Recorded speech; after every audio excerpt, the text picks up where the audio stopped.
Hi, I'm providing a brief overview of our recent work on contestability for content moderation. Content moderation systems are intended to protect users from harm, but unfortunately often subject marginalized communities to heightened scrutiny. And this can have major impacts on users' ability to find work, connect with friends and family, and share their experiences with others. As a result of these concerns, there's a growing interest in exploring ways to help users have a say in how content moderation works. One approach that's been proposed is designing for contestability, that is, providing a set of mechanisms for users to understand, construct, shape, and challenge model predictions. In this project, we explore a user-driven participatory design approach to understanding how users would like to have a voice in deciding how content moderation works. We conducted a series of participatory design workshops, drawing from communities that have been harmed by content moderation in the past. These were LGBTQ users, people of color, and artists. We conducted 3 workshops with each group, with a total of 33 participants. Each group was given a case study that featured an experience of someone from that group that had encountered problems with content moderation. For example, participants in groups of artists heard about the experience of Betty Thompkins, an American painter known for her feminist art. Instagram has deleted more than a dozen posts featuring her artwork, and in April 2019, when she posted a photo from a catalog featuring a photorealistic, explicit painting, Instagram deactivated her account.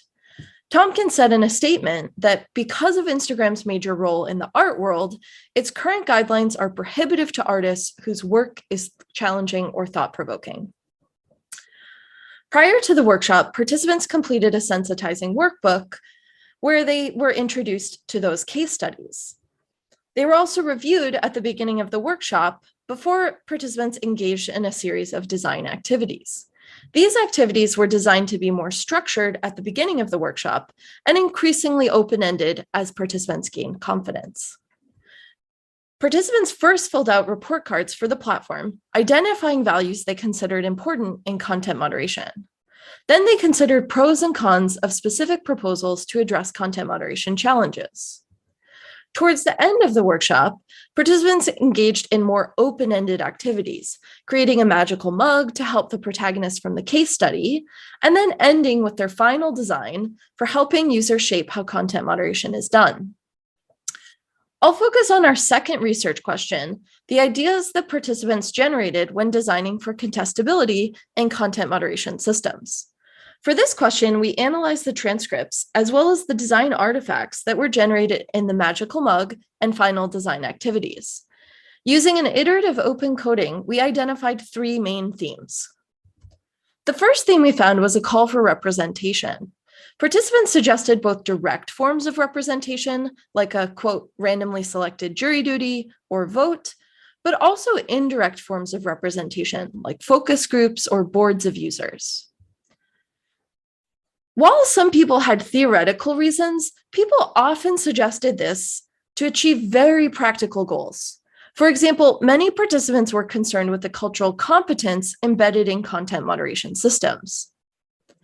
These workshops were conducted during the Black Lives Matter protests of early 2020, and one participant noted that, quote, most of us would have known nothing about George Floyd had those social media platforms been censoring and not showing. And he tied the importance of these videos to the scarcity of other forms of access. Quote, for me, I think that social media platforms have to understand the difference they're making in terms of the oppressed groups in society today. So that's why I said, don't silence the voices of the oppressed. One of the beautiful things about oppressed groups is you use what's available to try to make the difference in your situation. And so someone in China or India muting that, it also serves as a double injury. Precisely because marginalized communities may lack other forms of power and access, the ability to make full use of social media becomes incredibly important. And representation by users can help platforms better address changing conditions. A second common theme that appeared in many designs was supporting users' communication with the platform.